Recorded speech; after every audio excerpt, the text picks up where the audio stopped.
Smokey the Bear says, only you can prevent wildfires. Everybody remembers that public service announcement. And in that PSA, it says that 9 out of 10 wildfires are caused by humans, which means that 9 out of 10 wildfires are preventable. Now I propose to you today that 9 out of the 10 problems in our life are self-inflicted, which means that 9 out of the 10 problems in our life are preventable. Think about that. How many people have ever self-sabotaged themselves? Well, I'm going to keep my hand in the air because I've done it a lot, a whole lot. Probably enough for everybody here in this room. Today, I'm going to share with you 2 problems that I had in my life that caused me all kind of damage. And then I'm going to rewind and show you how I caused the problems for myself. First date I want you to think about. October 1995. I was at Henderson State University. It was homecoming week. It was great. I was at football practice, having a great time. It was wonderful. Somebody taps me on the shoulder and says, "Oh, your truck's on fire." Yeah, right. Oh, your truck's on fire. I turned to look at my Chevy Blazer, and it is truly ablaze. It is on fire, and not just a little bit on fire, it's really on fire.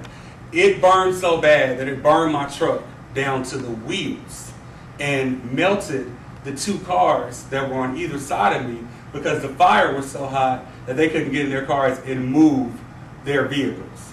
Now let me rewind for you just a little bit and tell you how that happened. How that actually was my fault. First off, when we were standing there, my parents came down and they took a look at what was left of my truck. And there was a procession of people driving by to take a look at my truck because it was Arkadelphia. There really was nothing, there was nothing to do. So that was one of the things that was there. But I was reckless with my vehicle from the time that I got it. I drove it one time with the music so loud that I blew the back window out of my car and didn't realize I had blown it out of my car until I got home. That's how loud the music was, and that's how reckless I was. And that's a story for another time. I'll have to tell you about that. That was really interesting also. But speaking of my system that I had in my car, I went out and I bought a CD player for my car.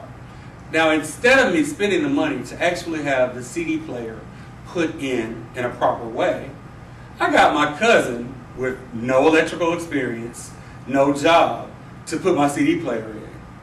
It actually was rigged in a dash with a piece of styrofoam, and when I would hit bumps, the CD would skip.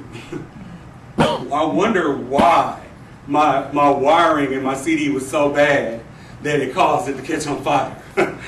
You know. Beyond that, I also took a job with the newspaper. Now, in the newspaper, I wasn't supposed to have the job, number one, because I was a full-time scholarship athlete. But I took a job with the evening newspaper, delivering newspapers after practice, because I wanted just a little bit of extra money. So when my truck caught on fire, it had a nice accelerant of 200 newspapers, which were in the backseat of my car, which caused a huge fireball. It burned up my truck. So beyond me just losing my truck, I also lost my job. Now, what did I learn from all of that? First of all, an ounce of prevention beats a pound of cure. People have told me that my whole life, but until you actually realize that and deal with that, then you actually realize what that really means. Now let's fast forward a little bit further in my life. September 2004. I was laying in a hospital bed. My vital signs were weak, and all of my numbers were high. All my sugars and blood pressure, everything was high. I was laying in that hospital bed, and I weighed 460 pounds. How did I get to that point? You have to go back to 1997. I played football, and I hurt myself for the last time. I had the 5th of my knee surgeries. And I realized that I wasn't going to be a professional athlete. That was very difficult for me to take. It was the first time in my life that I had ever not succeeded at something. So what I did is that I took comfort in food. The bigger I got, the sadder I got. The sadder I got, the more I ate. I was in this wicked cycle of just basically killing myself. Back to that day in September. I looked and I saw my mom's face as she was standing beside my bed in the hospital. She wasn't saying anything at all, but I saw her face. And I realized that I was going to do one of 3 things. I was either going to kill myself, I was going to kill my mom from the stress I was giving her, or I was going to kill us both from stressing us both out. And I realized that I had to make a change. I had to make a change in my life. I decided that day to make the change, and the day that I stepped out of the hospital, I made a change in my life. And I want you to think about this today, because deciding is not enough. You have to take that first step. And when you take that first step, that's when change happens in your life. So what have we learned today? Number one, in the first instance, I learned that I really must take care of my valuables and my property and really upkeep the things that are in my life. And the second thing, I learned that I must take care of myself mentally, physically, and spiritually in order for me to be right. It was a long walk for me to get from 460 pounds, but I lost 160 pounds. It really was a brightening light for me, a great deal for me.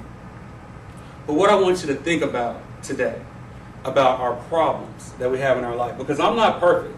I still have tons of problems in my life. But in those problems in your life, if you just learn from your past mistakes, a lot of times you can correct those problems that you have. Because it's not like we make a variety of mistakes. Honestly, we only make a few. We just make them over and over and over again. So if you set your foot forward on a path and start to walk, you may be able to enjoy the view in life instead of dealing with all those self-inflicted wildfires.